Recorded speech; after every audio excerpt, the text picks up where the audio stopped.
Nakoy tudlo sa inyo mga koy about sa baha and earthquake. Una na to ang baha. Posible po ron mga koy kay ulan-ulan na adyo baha. Kunya mangandam ta naamong ko ihatag sa koy ninyo mga koy unsay buhaton. Know the hazards in your area. Sayron ang peligro sa inyong dapit mga koy. Dapat makibalita ta kung naay bagyo or baha, ulan, linog. Taon say atong buhaton. Ngay katulo mga koy. Know the flood early warning and evacuation plan of the community. Kung panahon sa baha, natay evacuation. At participate in community flood preparedness action the drills. Mga kakoy, mag-apil-apil tag training mga kakoy sa mga disaster rescue. O pangkalima, secure your home, move essential furniture and items to upper floor. Ting gamit isang at sa taas nga lugar.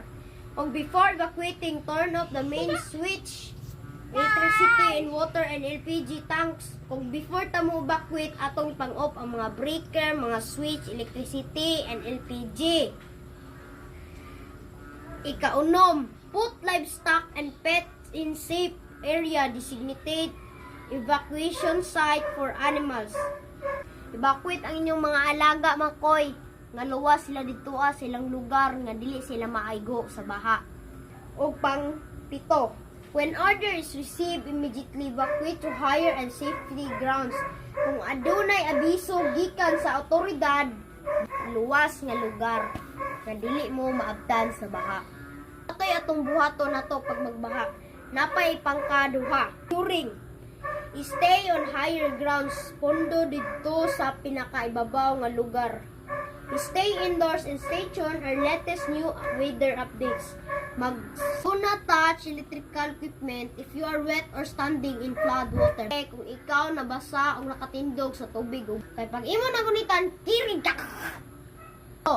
Do not go swimming or boating in solemn. Kung ikaw ayaw pag swimming diya sa sapa nga baha, kay basig makurintihan ka diha. Namawi kuan si kuy pikulo, namawi nagkalo. Nakoy balik ta. Teams when water level is already above the knee.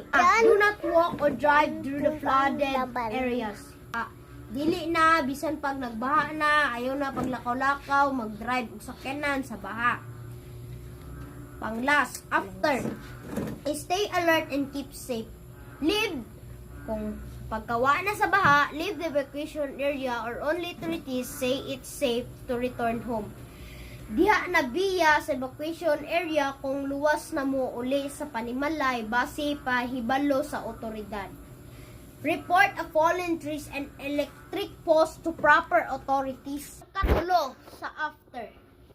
Check for wet or submerged electrical outlets and appliances before turning on electricity. Siguraduhong walay basa nga nakahumol nga ang inyong mga wire, electric pan, mga outlet diyan wire sa kuryente o appliances sa tubig. Diyan na paandara kung naka-okay na tanan, mga kakoy. Check your house for possible damage and repair as necessary. Kung inyong balay nagub-an, paayo din kung kinahanglan. Make sure the food and water or for drinking are not contaminated by flood water. Siguraduha ang inyong pagkaon nga way na nga daot, way nabasa sa tubig, walay nakuan sa mga sa flood water.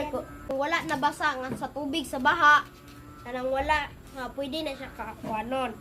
Kung number 6, last, throw away a rainwater in canned spots and tires to prevent breeding of mosquito. Ilabay ang mga natigong nga tubig ulan sa mga lata, kaang ug ligid aron dili puyan og pasanayan sa mga lamok. Kung mga ligid, galon nga mga guba na sudlag tubig ipangyabo dili maitlugan. Paras karon labon ulan-ulan. Kung naamoy mga na display diha nga ligid pang iyabo ng tubig ana kay ang lamok sa naahinoy sa cause nga naay dinggi. Muna karon uso ang dinggi ug kamuron mga bata dili ta magawas-gawas kay uso ang lamok ron. Adto lang mga kakoy ug amping mong tanan. Subscribe my YouTube channel and follow my Facebook page, Koy Junior Vlog. Thanks for watching. Padayon lang og tan-aw, mga kakoy. Salamat sa inyong pagtan-aw.